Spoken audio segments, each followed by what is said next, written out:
Paralandra is a world completely untouched by decay.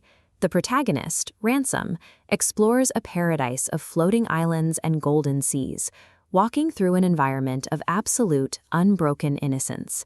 But Ransom knows exactly what destruction looks like. He is a man who survived the mud and barbed wire of the First World War, an experience that left him deeply familiar with mass violence. Then, in the middle of this pristine landscape, he finds a brightly colored frog. Its back has been deliberately ripped open in a V-shaped gash, the skin pulled backward like someone tearing open an envelope. This text passage captures why the sight breaks him. The horror hits him with the full weight of his trauma from the psalm. He recognizes immediately that this is an intolerable obscenity of senseless cruelty. Ransom follows the line of mutilated frogs through the vegetation, tracking the path of the victims as it leads toward the edge of the island. The perpetrator he finds is human, yet the body is entirely wrong. It is a managed corpse with an unwinking stare and heavy, inorganic movements, a physical shell hijacked by an alien force. This encounter poses a terrifying question. What does an entity of pure cosmic malice actually look and act like when it drops its human mask to invade a perfect world? The demon's primary target is the perfectly innocent Green Lady of Paralandra. It intends to corrupt her before her world can fully take root. Humanity has a habit of romanticizing the devil, expecting a majestic, tragic fallen angel full of dark grandeur. We find instead a twitching, puppet-like corpse. This chart maps the entity's paradox. Simple obedience to her creator leads to stagnation, while disobedience leads to true independence. It frames breaking God's rules as a secret graduation test, arguing the creator actively desires her rebellion to prove she can stand on her own. The entity weaponizes a complex theological concept known as the Felix Culpa, or the fortunate fall. It points to Earth's history as proof.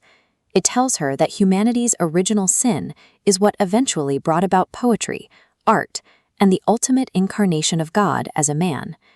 We see Ransom locked in intense psychological paralysis. He sits with white knuckles, vibrating with anger at the extreme unfairness of fighting a demon that uses ultimate truths as bait. The entity possesses a lethal ability to weave profound theological truths into a paralyzing lie, specifically calibrated to trap an innocent mind. The moment night falls on the island, the intellectual debate abruptly ceases, and the lady falls completely asleep. The unman immediately drops its sophisticated philosopher persona. It sits entirely motionless in the pitch black, staring into the dark. Then it begins a new tactic. Slowly, relentlessly, it starts repeating Ransom's name, like a dripping faucet in the dark.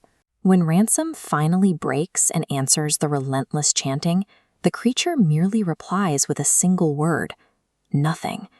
The chill that hits Ransom in this moment is worse than the intellectual debate. He realizes he is not facing a grand scheme of blasphemy, but the petty, indefatigable nagging of a nasty child. Stripped of its borrowed intellect, the demon has no profound depth of its own. It possesses nothing but a shallow, obsessive desire to inflict tiny cruelties. The original author, C.S. Lewis, designed this jarring contradiction entirely on purpose. He wants us to see the gap between the grand illusion and the pathetic reality. A creature capable of orchestrating cosmic treason spends its night torturing a man in the dark with mindless repetition. True evil cannot create anything original. It is entirely a void of aimless, empty spitefulness. This parasitic void will readily adopt any mask it needs.